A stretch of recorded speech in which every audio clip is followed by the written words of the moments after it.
Aquí estamos un domingo máis, que hoxe imos a falar dun pigmento moi controvertido, con moita lenda de riba tamén, pero bueno, isto resolveremoslo cara ao final do directo, non imos a desvelar todo xa ao principio, digo eu, que é o Mummy Brown, o marrón de momia, ou tamén chamado ás veces Caput Mortuum, pero hai confusións cos pigmentos, hai dous tipos de pigmentos que son Caput Mortuum, entonces imos a desentrañar ese misterio hoxe domingo. Deixademe por aquí que peche algunhas cousiñas que me está a molestar velas. Non, isto podo deixar aberto. Isto tal, e paso a streamear por aquí, porque senón vou non acabar pechando. Bos días, Tais. Bueno, antes de comezar co do Caput Mortuum ou pigmento marrón de momia, antes de meternos de cheo a falar do pigmento, é imprescindible contextualizar. Bos días, Ana. Bueno, bos días, Amoura Bella. Sempre te digo Ana. Imprescindible contextualizar un pouco a fascinación que houbo na antigüidade, e que segue habendo, por Exipto, e sobre todo polas momias. Entonces vamos a comezar un pouquiño por iso. Porque as momias, bueno, momia é unha palabra moi curiosa. Realmente houbo un problema de traducción ou unha mala interpretación durante a Idade Media que fixo que a partir do século XIII, sobre todo no XV, se dera unha importación e comercialización das momias con fins médicos moi importante. Normalmente achacaselle sempre se lle bota a culpa aos ingleses, pero realmente no comercio de momias participaron moitos países, entre eles tamén os reinos de España. Non, momia realmente é unha palabra que ven do persa e que se refire ao betún, a esa sustancia mineral que se utilizaba na antigüidade, sobre todo para a impermeabilización de superficies e incluso tamén como mortero para a construcción de edificios. Por exemplo, en Mesopotamia, en Sumeria, utilizábase, e di Herodoto, pero bueno, con Herodoto xa sabemos que hai que ter cuidado, di Herodoto tamén que se utilizou como mortero para a muralla de Babilonia. Ben, entón, que pasou? O betún, unha das principais fontes de betún era o Mar Morto. Por iso, o betún orixinal se chamaba o betún de Xudea, porque viña do reino de Xudea. Xa sabedes que é o territorio en conflicto hoxe en día que máis aparece nos noticiarios, non? Pero non imos entrar nesa movida. Entón, cando o betún de Xudea comezou a escasear, houbo que buscar outras fontes. E as fontes que se atoparon principalmente estaban en Persia, territorio do actual Irán, Líbano, todo aí. En persa, esta sustancia chámase mumi, e mumía na traducción ao árabe. Que pasou? Que na Idade Media tamén acabouse confundindo coas momias exipcias. Por qué? Porque se cría, ou se sabía máis ben, que algunhas destas momias unha das sustancias que se utilizaban durante a momificación era precisamente este betún, este mumi ou mumía. Entón, aí deuse unha confusión. Entón, claro, que pasou? Que na antigüidade, Dioscórides, por exemplo, e despois tamén Galeno, falaban da utilización do betún de Xudea, da mumi ou mumía, como sustancia medicinal para o tratamento de hemorraxias internas e tamén de fracturas. Na Idade Media, isto acabouse estendendo tamén ao uso da momia, o sea, da persoa momificada que proviña de Exipto. Un dos que contribuíron a crear esta confusión ou a ampliala máis ben, pois, por exemplo, sería Constantino Africano, que viviu no século, a cabalo do século XI-XIII, finais do 11, do 11-13 non, do 11-12. Senón, o señor sí que iba a ser máis lonxevo que Matusalén. Pois el alababa as propiedades médicas da momia exipcia fronte á de orixe mineral, que sería o betón de Xudea ou o extraído de Persia. E iso repetía o que xa dicía Dioscórides e Galeno, que xa dicían eles, que axudaba a cortar as hemorraxes internas e axudaba tamén coas fracturas. En España temos a Pedro López de Ayala, no século XIII, que tamén o aconsellaba para as feridas, sobre todo aquelas producidas polo halcón, creo que ten un tratado de cetrería donde fala que as feridas provocadas polo halcón que se poden curar utilizando este preparado de momia. E, ademais, fala directamente de que é o preparado da momia exipcia, é dicir, daquela persoa que foi momificada. Dende o século XIII ao XV, o comercio de momias vai a ir en auxe. Foi medrando de tal maneira que no século XV, por exemplo, vendíase o quintal de momia a 25 pezas de ouro, que non sei cal é a conversión hoxe en día, pero debía ser un pastizal. De feito,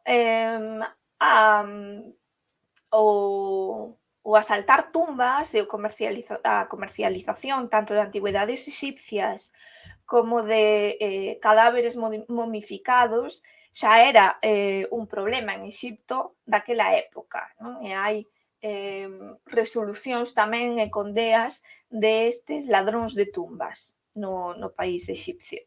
Pero, bueno, o comercio seguiría estando aí. España chegou a ter unha embaixada en Alexandría, na que non só se comercializaba con produtos da zona, senón tamén con momias. Os tratamentos médicos a base deste polvo de momia, pois adquiriron tamén unha gran popularidade ou foron medrando en popularidade no século XVI e XVII. Feito ao que contribúen filósofos como Marsilio Ficino. Ficino era un pouco vampírico tamén, aconsellaba beber sangue humana o máis fresca posible ou directamente do brazo dos mozos. E tamén médicos como Paracelso falaban deste preparado. Estaba tan extendido o consumo desta medicina que, por exemplo, Francisco I de Francia levaba consigo sempre un saquiño de polvo de momia mesturado con ruibarbo. E dice tamén que Catalina de Médici era unha gran devota deste preparado de polvo de momia. Podíase consumir tanto de maneira tópica, en emplastos mesturados con outras ervas, como de maneira oral, enxerido con infusións de todo tipo.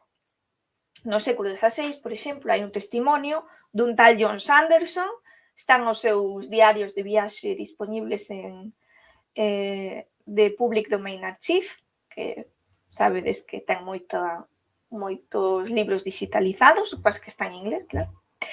El escribe en 1586 como foi unha das súas experiencias, expedicións en busca de momias, porque ele era axente de importacións da Turkey Company, da compañía turca. Tamén estarían os ingleses, xa vos digo, os españois, era todo un comercio destes corpos momificados ao redor do Mediterráneo e por toda Europa. Entón, el di que deixáronnos caer por cordas como a dun pozo, con candeas que nos queimaban as nosas mans. E así camiñamos sobre os corpos de todo tipo e tamaño. Non daban cheiro de ningunha maneira. E os que o acompañaban, di, romperon toda parte de corpos para ver como a carne se convertía en drogas. Supoño que estaban a seleccionar as mellores partes. E levaron para a casa cabezas, mans, brazos e pés.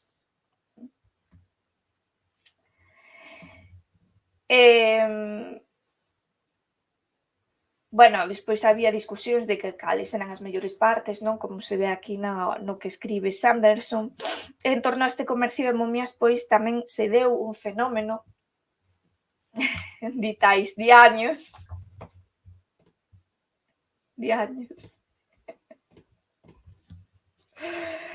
En torno a este comercio de momias deuse tamén un espectáculo, sobre todo na época victoriana, no século XIX, aí teñen un pouco máis de culpa aos ingleses, que eu saiba, non supoño que noutros lados de Europa tamén se faría, pero o máis coñecido é o fenómeno inglés, donde médicos e anticuarios se dedicaban a mercar momias completas e despois facían festas nas súas casas nas que desenvolvían estas momias. Por que?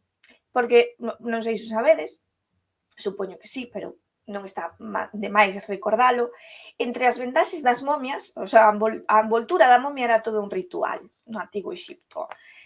Facíase por partes e contábanse as voltas de venda que se daban. Cambia de o Imperio Medio Alto e tal, hai pequenas variacións, igual que no proceso de momificación, pero clásicamente entre os vendaxes tamén se colocaban pequenos amuletos, non? Como escarabeos ou ants, e podíase chegar a contar, a facer unha gran colección destes pequenos amuletos que iban metidos entre as vendaxes. Así que, se me permitides o chiste, que é un pouco cruel, estes espectáculos eran un pouco como abrir unha boquinder, porque ibas atopando sorpresas, no, polo medio. E iso era o que máis les interesaba ver a aquelas persoas que asistían ao espectáculo. Tamén ver o cadáver, pero, por suposto, era todo este ritual de desenvoltura, estaba tamén unido a isto de ir atopando cada certo tempo os amuletos, non? Que deixaban os exipcios no medio das vendaxes. E un destos negociantes comerciantes máis coñecidos foi Thomas Pettigrew, que chegou a ser coñecido como a momia, porque levou a cabo moitísimos espectáculos de desenvoltura de momias, non? E, de feito, tiña todo un ritual no que contrataba tamén actores que dramatizaban historias que el mesmo se inventaba sobre a momia. Xa sabedes que as momias, según esta xente, todas eran ou sacerdotes e sacerdotisas ou da familia real, ou unha cosa, sabes, inventábanse así, historias rocambolescas. E un dos espectáculos máis sonados, pois realmente non foi un de Thomas Pettigrew, foi o realizado por Lord Londesburg, ali en xuño de 1850. A todo isto, esqueceume dicir que por suposto, a gran febre sobre Exipto desatouse no 18 a partir das campañas exipcias de Napoleón. Sabes que estaba á cabeza Champollion, non? O descubridor da Pedra Roseta, claro, despois tradúcese, toda aquela tradición respecto ás momias das antigüedades exipcias, pois toma de novo forza e o boom, non? É moito maior a partir das campañas de Napoleón. E cando empeza a incipiente ciencia da arqueoloxía a desenvolverse, habería que falar de como de científico era, porque de feito había un señor moi coñecido, que nunca lembro o nome, pero era un exboxeador, sei que era unha persoa moi forte, tan forte era que se jactaba de arrincar as momias cos propios dentes, non? De arrincar os sarcófagos cos dentes, non? Tal animal era o señor. E, de feito, é unha das personaxes nas que se basea Indiana Jones, pero iso xa é outro tema. A arqueoloxía daquel tempo non era arqueoloxía, era exhumación de bens directamente. Non só de cadáveres, de bens en xeral. De pouco lles valeron os amuletos nos ditais. Pois sí, iso é verdade. Bueno, falando estaba eu por aí nunha das cerimonias de desenvoltura de momia máis populares ou máis coñecidas, é a esta de Lord Londesworth. Entre os asistentes estaba, por exemplo, para que vos fagades unha idea, Samuel Birch, que era conservador de antigüidades no Museo Británico. E, de feito, antes que vos falei do Thomas Pettigrew, ele estaba amparado pola Sociedade de Arqueoloxía Británica. É dicir, non era algo fora dos círculos académicos, era algo propiciado dentro dos círculos académicos por este interés de coñecemento daquel pasado exipcio, por este magnetismo da momia e por este coñecemento suposto de que o betún que supostamente hai dentro da momia, máis todas as plantas aromáticas e resinas que se utilizaban, pois tiñan propiedades medicinais sumadas a ese ingrediente que é o corpo humano.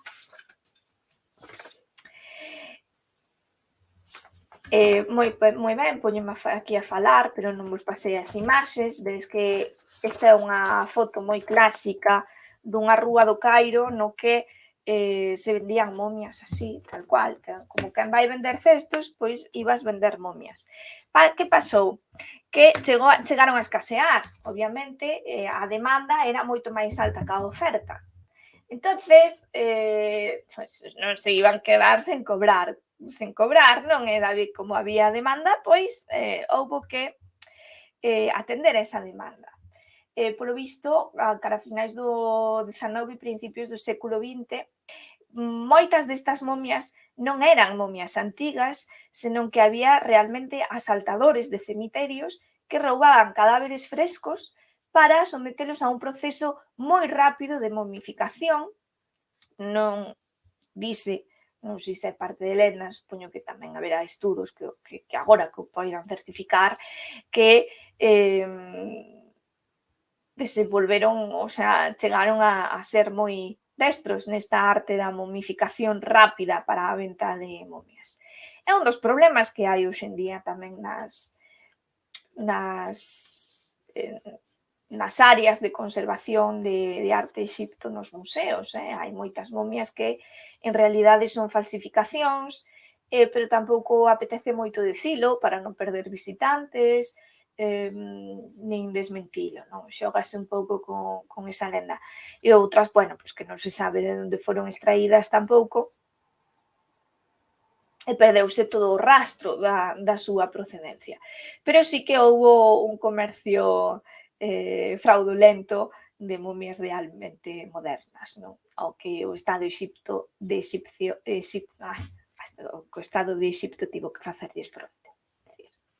O sea, que o consumo deste polvo de momia pode ser que non fora nin sequera polvo de momia antiga, senón que fora polvo de momia fresquiña.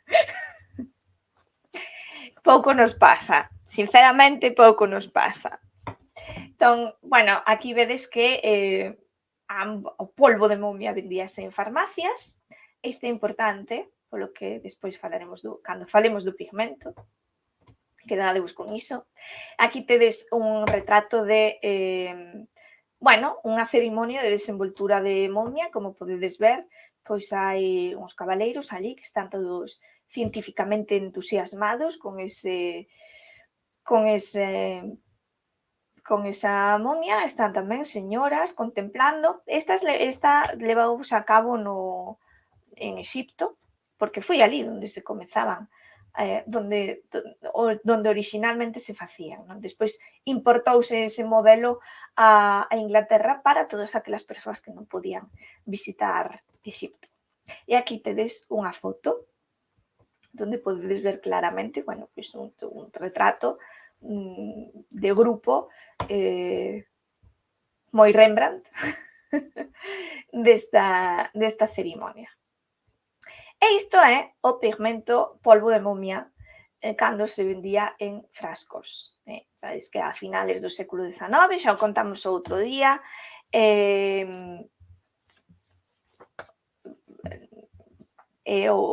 é un momento no que se comezan a comercializar os pigmentos en tubo, o que libera ao pintor do ter que preparar, moer todas estas sustancias que se utilizan para a pintura.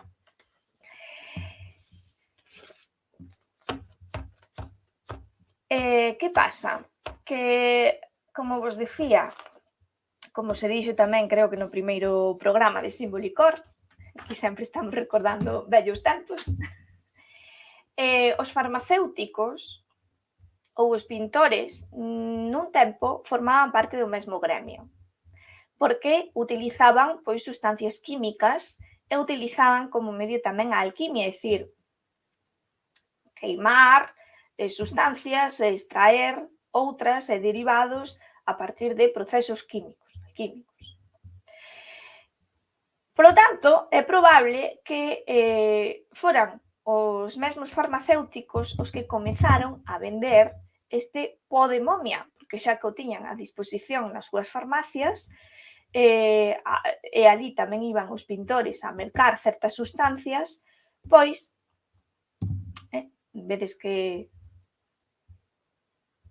vedes a relación, quero dicir. Os pintores iban a mercar sustancias minerais ás farmacias, por lo tanto, os farmacéuticos eran surtidores de pigmentos e outros derivados, porque, volvo a repetir, o gremio de pintura e de farmacia e de medicina, dende tempos moi antigos, considerábanse irmáns, primos, considerábanse da mesma familia.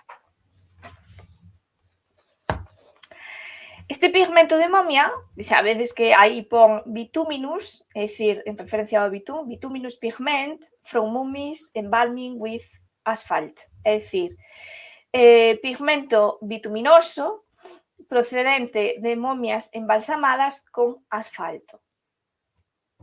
Con asfalto, con betún, é que eu non son química, entón por aí líome coas sustancias, pero son todas da mesma familia.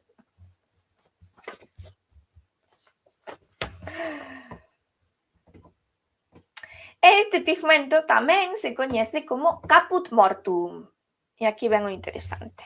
Caput mortuum é unha palabra ou unha locución latina que se utilizaba en alquimia e que significa cabeza morta ou restos. Pero non se refire a que se utilizara nada que procedera dun corpo embalsamado ou dun cadáver, senón que se refire aos restos que quedaban despois dos procesos alquímicos en busca da purificación dunha sustancia. É dicir, canto máis cando estás eu que sei, bueno, ainda non falamos diso, pero a producir o azul do lapislázuli, por exemplo, había que moer e coar. Todos esos residuos podían ser caput mortuum, é dicir, bueno, non no caso do azul, pero no caso de sulfatos, dependendo, non? Era o resto que quedaba e que non era útil para o que se estaba a facer. Era, pois, as basuras, os restos que quedaban dos procesos alquímicos. Chamábanse caput mortuum. De feito, o símbolo do caput mortuum é o dunha caveira, é o que vedes aí ao lado dereito. É un círculo con 3 puntiños dentro que veñen a representar unha caveira, que non ten nada que ver, pero se o invertides, a min recórdame, se en vez de ter esta forma de triángulo invertido ou tuveran o nigredo, efectivamente, se o tiveran a cara arriba, a min recórdame moitísimo a bandeira da paz Roerich, que un día poderíamos falar dela, que teño moitas ganas de investigala a fondo. Xa a coñezo, pero teño ganas de meterme aí profundamente na bandeira Roerich. Non ten nada que ver, non ten nada que ver, pero que se lle dades a volta a min recórdame totalmente.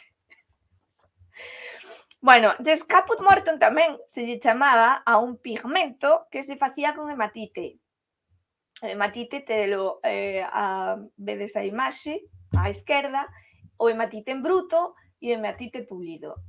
E abaixo tamén o hematite en bruto. Era un pigmento, bueno, pois iso que se facía con hematita é que a hematita é un óxido de ferro. Entón pode ser que se chamara caput mortum a este pigmento feito de hematita cando ese pigmento non era da pedra hematita, senón que se facía a partir do óxido de ferro, é dicir, un resto do ferro. Entón pode ser que por aí se lle comezara a chamar caput mortum a este pigmento, que era un pigmento da gama dos púrpuras. Que non puxen imaxe. Claro que non a puxen. Pero bueno, este pigmento sería da gama dos púrpuras e era aconsellado ou utilizábase para pintar efectivamente túnicas e carnacións. E de feito, teño por aquí Cennino Cennini, no libro del arte, fala do hematite, pero fala do hematite como pedra, non como o óxido de ferro como resto. Entón di que certo color chamase hematite, este color é natural, é unha pedra moi forte e dura, tan dura e perfecta que con ela fanse pedras para bruñir o ouro na tabla. Dicir, o hematite pulido que vedes aí utilizaríase para bruñir as láminas de ouro que se colocaban tanto en tablas como en marcos. A pedra pura é de cor violáceo ou morado, ten fibras como as do cinabrio, é dicir, fibras avermelladas, e para preparala ten que ser en mortero de bronce, porque se o fas no de pórfiro, podes romper o pórfiro de tan dura que é. E di, cando a teñas machacada, pon sobre a pedra a cantidade que queira, pon no morteiro a cantidade que queiras triturar e moe con auga clara. A auga clara é a auga filtrada. A auga sería unha especie de auga destilada, pero como non podían destilar de todo, pois unha auga fervida e filtrada. Iso sería a auga clara. Canto máis amoas, mellor queda. É unha cor moi boa para traballar no muro e traballar en fresco. E aquí di, podes facer cor cardenalicia, porque de feito é un pigmento que se chama púrpura cardenalicia tamén, porque nesta época, na época de Cennino, os cardenais aínda visten de cor violeta, morada, profunda, e color cardenalicio, violáceo ou color de laca. Laca é un vermello intenso. Vale para todas as cousas menos para témpera. A témpera é a mistura que se fai de pigmento e xema de ovo. É dicir, o temple. Entón, pode ser que moitos dos pintores que utilizaron caput mortum non estiveran a utilizar pigmento marrón de momia, do polvo de momia, senón que estiveran a utilizar este hematite, esta cor hematite, non? Pero como lle chamaban caput mortum, pode ser que veña de aí unha confusión. E a confusión dá lugar a lendas de que certos cadros están pintados con este marrón de momia, con este caput mortum. Que sí, que pode ser, porque se vendía e se comercializaba, é dicir. Pero para poder saber a procedencia habería que facer estudos químicos.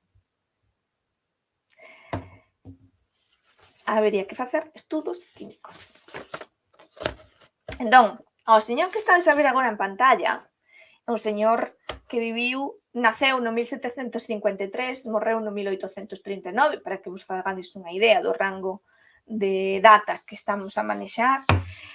Chámase William Beckery, ou escrito con 2 S, e el recomendaba como mellores partes para utilizar para facer este caput mortum ou marrón de momia os músculos e a carne, que decía, aquí non haberá ningunha dúbida de que sí que se utilizaba este pigmento. Outros da época preferían utilizar os osos e as vendas. E o marrón de momia recomendábase para, sobre todo, os traslúcidos e as carnacións. Non sei exactamente que pigmentos utilizou William Beckery para facer o seu autorretrato, pero tendo en conta que era un entusiasta do marrón de momia, do Mummy Brown, probablemente este empregado, non sería raro. Outro dos pintores que se di que utilizaron este pigmento de momia pulverizada, sería Delacroix. De Delacroix dícese que hai constancia de que o empregou no Salón de la Paix de París. Aquí tedes un esbozo da deusa Minerva que pintou, bueno, que programaba pintar no Salón da Paz de París, e polo tanto tampouco sería de descartar que o utilizaran outras obras como esta da morte de Sardanápalo de 1846, que por certo foi restaurada hai pouco e recuperou todas esas cores brillantes que tiña, un cadro magnífico. E por suposto, algo que lle dá un aire moi sinistro a este cadro, que xa de por sí é un pouco sinistro, non? Porque unha marabunta correndo por derriba dos cadáveres, pero bueno. Pode ser, especúlase, con que a liberdade guiando ao pobo fora pintada con este pigmento. Pero é unha especulación, porque non hai exámenes químicos, que eu saiba, que veñan a confirmar ou que veñan a descartar isto. Creo que tamén porque interesa un pouco que a lenda se manteña. E agora é cando veño e vos destrozo o prerrafaelismo, porque polo visto o polvo de momia, o marrón de momia, era unha cor moi empregada polos prerrafaelitas. Entre eles, Edward Burner Jones, sempre o pronuncio mal, meu prove. Eso que me encantan os seus cadros, pero sempre pronuncio mal. Parece ser que Burne-Jones non se percatara da conexión que había entre as momias exipcias e o marrón de momia. Sabía bastante de lenda con Delacroix e o cadro, sí, pero bueno, hai que engadirlle outra.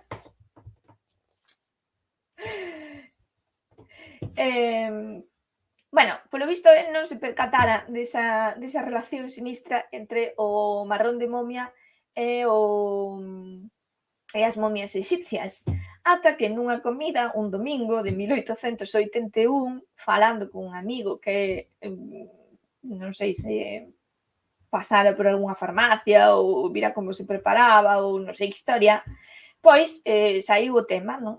Entón, Burne-Jones dícese que correu horrorizado ao estudo e insistiu en darlle unha merecida sepultura. Por que se sabe isto? Pois porque o deixou escrito, polo visto, o seu sobrinho nunhas cartas, nas que o sobrinho dicía que despois nunca puido xogar tranquilamente no xardín pensando onde demo estaría enterrado aquel tubo de marrón de momia. E eu, sabedes que eu non son fan de ler as cartas e meterse na intimidade dos pintores, pero recoñezo que ás veces é útil por estas cousas. Despois, cando vamos por aí nos poñemos a falar de líos de faldas, iso xa non mola, iso é sálvame. Pero para coñecer certos usos de pigmentos, pois sí. Entón, este cadro, que é o último sono de Arturo en Avalon, é de 1881, así que supónse que foi pintado antes ou no momento en que Burne-Jones se decatou da relación entre o polvo de momia, entre o marrón de momia e as momias exipcias. Entón, hai a lenda ou a idea de que está pintado con el. E, por suposto, a lenda das grandes lendas é este cadro de escena de cociña. Este cadro foi pintado por Martin Dröling. Dröling naceu no 1752 e morreu no 1817. E del dice que recuperou, bueno, uns din que recuperou 45 corazóns da Casa Real de Francia, outros din que foron 12, outros din que si foron 45 pero repartidos con outro pintor, porque o conseguiron a través dun amigo que era arquitecto. Bueno, o caso é que durante a Revolución Francesa os revolucionarios pois entraron nos panteóns reais e desfixéronse, non só a tomaron cos monarcas Luís XVI e María Antonieta, senón que a tomaron tamén cos monarcas de toda a historia de Francia. Entonces dice que, bueno, un amigo de Martin Dröling conseguiu recuperar pois os corazóns dos membros da familia real, sobre todo os Borbóns. Aquí hai que lembrar que en moitas ocasións, pois que eu non sei exactamente como foi esta recuperación dos cadáveres e dos corazóns, porque hai moito batiburrillo aí para investigalo, que en moitas ocasións os corazóns momificábanse, disecábanse e enterrábanse aparte, é dicir, hai unha tipoloxía de tumbas que son as tumbas de corazón. Pasa con Ricardo Corazón de León, por exemplo, que hai dúas sepulturas, unha é a do seu corazón e outra é do seu corpo. Tamén coa unha raíña inglesa do século XII, Helena de non sei que, tamén enterraron o corazón por un lado e o corpo por outra.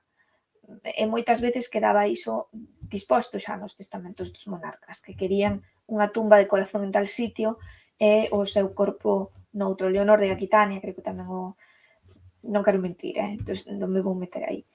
Que, por certo, é unha das cousas que fai difícil ás veces saber onde está enterrado alguén, sobre todo cando despois se perden, pois, por exemplo, con Colón, que se reclaman dous sitios diferentes como lugar de tumba original, pois podía deberse a que houbera por aí unha tumba de corazón. Pode ser, son explicacións que se poden dar. Bueno, o caso é que se di que Dröling recuperou estes 45 corazóns, da igual o medio, e que con eles fixo marrón de momia, e que un dos seus cadros donde máis está utilizado é este, que se chama interior de cociña. Entre a lenda dos corazóns recuperados de Dröling, dice que un era o de María Teresa de Austria, que esta señora que está aí aquí á esquerda, e outro, o de Madame Henriette, filla de Luís XV, que, bueno, ela pois naceu no 727 e morreu no 752, non é un corazón bastante fresquiño para que o utilizara Dröling. O caso é que é lenda, o de Dröling creo que sí que está demostrado que a cor que utilizou era a do pigmento derivado do hematite, pero hai toda esa lenda sobre Dröling, non se sabe exactamente como nace a lenda, din que algúns que foi por un informador malalingua que lle comentou a un xornal, pero, bueno, aí está esa lenda oscura deste cadro, non? Que, ademais, un preguntaríase por que utilizar o corazón dun rei ou dunha raíña ou dunha consorte ou filla de rei para pintar un cadro así, non? Tan costumbrista, tan de vida cotiá, tan tal, de aí podemos divagar moitísimo.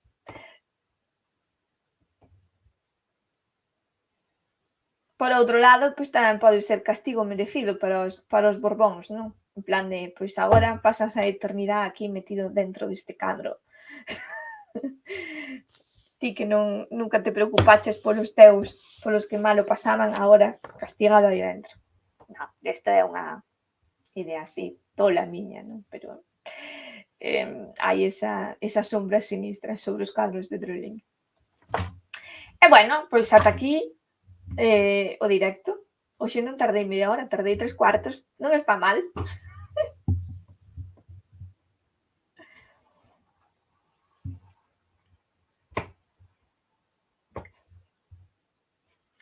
Non sei se queredes comentar algo, se vos mola o asunto, se tedes algunha pregunta.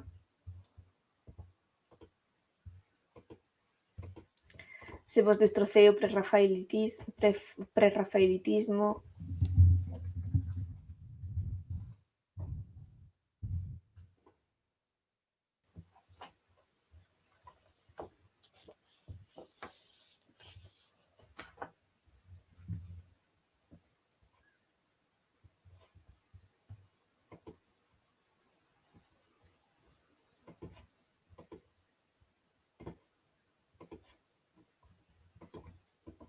O que me decía Ana por aquí do Nigredo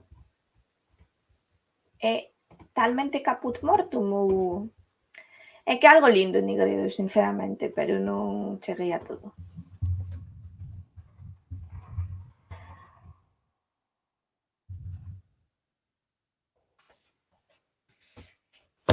Ai, sí, a veces denominado Nigredo, vale, sí, non estaba eu totalmente fora de onda, xa me parecía que le era ben.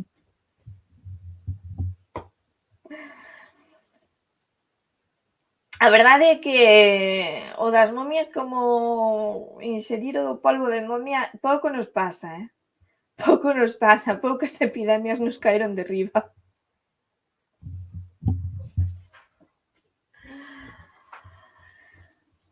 Pero bueno, é a bendición da momia fronte á maldición da momia.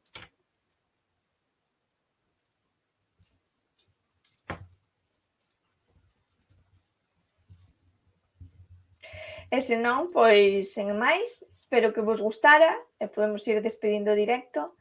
O próximo domingo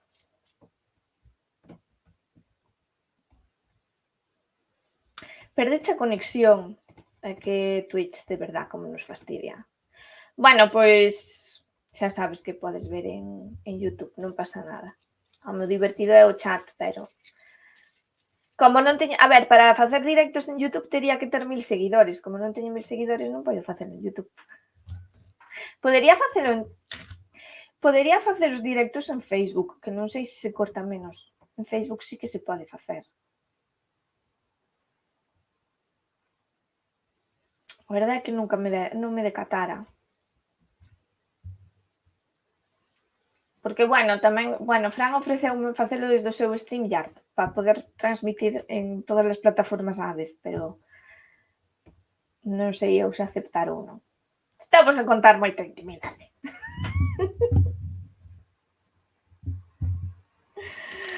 Así que xa sabedes, caput mortum, que pode ser, en resume, para pechar, caput mortum pode ser referido ao pigmento de hematite ou ao pigmento saído da pulverización de corpos momificados. O que non cheguei a saber é se utilizaban tamén os gatos, os búhos, sabedes que os exipcios momificaban tamén os animais. Porque sí que vin algunha caixiña de búho co pigmento dentro, que supoño que se comercializaba todo xunto.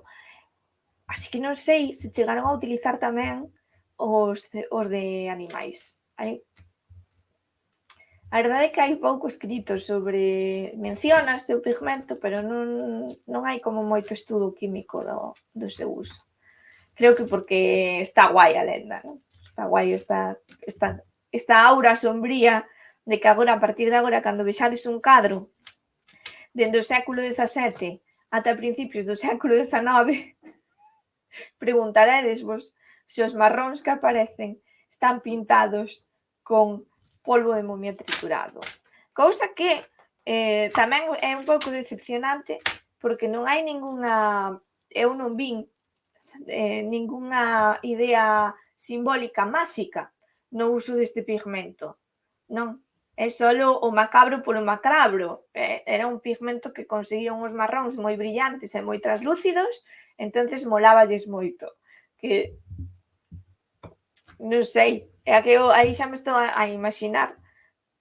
Non vou dar ideas. Mellor escribo a novela e non vos dou ideas, porque despois facedes vos o bestseller.